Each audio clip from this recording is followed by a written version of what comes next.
15节到18节，新约福音，新约约翰福音第5章15节到18节。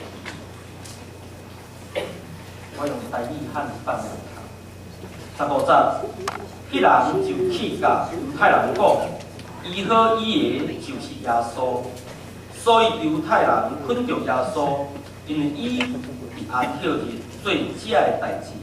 17节，耶稣应讲：我的爸惊代志到担，我也惊代志。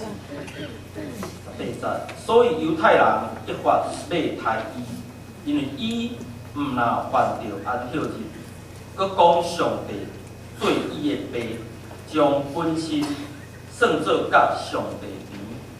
第2位的圣经在记载是以赛亚书61章1节到2节。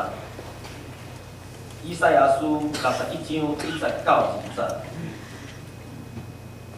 主耶和华的神临到我，因为耶和华应由我，互我传福音予丧乡的人，找我医好伤心的人，报告受掠的得到头发，受赶的出家牢。第2节，报告耶和华欢喜的年，甲咱的上帝报仇的日，安慰一切悲哀的人。以上，完上。